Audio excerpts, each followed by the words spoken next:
ఎలక్షన్‌కి ముందు 14 లక్షల కోట్లు అప్పు చేశారని చెప్పింది చంద్రబాబు 10 నాయుడు. లక్షల కోట్లు అని చెప్పారు. 10, 12 కూడా అన్నారాయన. పురంధరేశ్వరి గారు ముందు అడుగేసి 14 లక్షల కోట్లు Pawan Kalyan. Okay, whatever it is. ఓవరాల్‌గా చూసుకుంటే జనాన్ని బాగా నమ్మించారు. నమ్మించలా.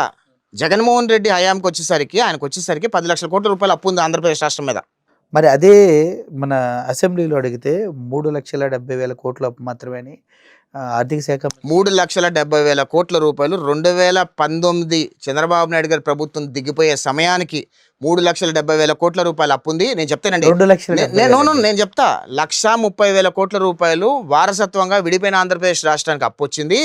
దాని తర్వాత చంద్రబాబు నాయుడు గారు 1,70,000 కోట్లు 1,90,000 కోట్లు చేయగా 3 లక్షల చిల్లర కోట్లు 2019 ఎలక్షన్స్ టైంలో అంత అప్పు ఉంది అని చెప్పారు.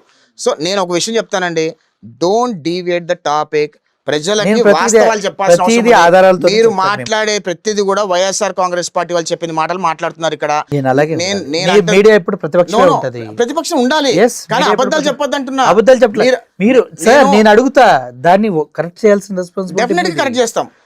నాదేంటి, నేను ప్రతిపక్ష పాత్రలోనే ఉంటా. ఆఫ్ కోర్స్ సార్, మీరు నేను అంటుంది ఏంటంటేనండి, చంద్రబాబు నాయుడు గారు దిగిపోయే సమయానికి 3 లక్షల కోట్ల రూపాయలు అప్పు ఉంది ఆంధ్రప్రదేశ్ రాష్ట్రం మీద. జగన్మోహన్ రెడ్డి మళ్ళీ దిగిపోయే సమయానికి ఆంధ్రప్రదేశ్ రాష్ట్రం 10 లక్షల చిల్లర కోట్ల అప్పు ఉంది.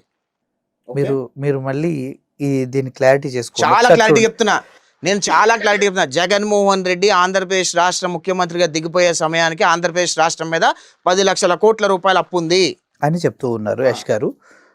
ఇది క్లియర్గా ఆధారాలతో సహా మీకు వాయిస్ ఓవర్లో నేను క్లియర్గా ప్రజెంట్ చేస్తాను. అందులో యష్ గారిది వాస్తవం ఉంటే యష్ గారికి మంచిగా అనాలిసిస్ చేశారని చెప్పొచ్చు. ఒకవైపు ప్రభుత్వాన్ని నడపడమే కష్టంగా ఉన్నటువంటి పరిస్థితులు ఉన్నాయి. ఏ రోజుకు ఆ రోజు సమస్యని ఎదుర్కొంటూ ఉన్నా కూడా, ఎంత భారమైనా కూడా ఒకవైపు సంక్షేమ పథకాలను నడుపుతున్నాం. 5 ఏళ్ల పాటు వాళ్ళు పెట్టిపోయినటువంటి బకాయిలు 10 లక్షల కోట్లకు దాటినటువంటి బకాయిలు 10 లక్షల కోట్లకు దాటినటువంటి బకాయిలు. జూన్ 24 వాళ్ళు సపరేట్గా అడిగారు కాబట్టి సపరేట్గా చెప్తాం అధ్యక్ష. 5,19,192,000 కోట్ల రూపాయల అప్పుంది అధ్యక్ష. 5,19,192,000 కోట్ల రూపాయల అప్పుంది అధ్యక్ష.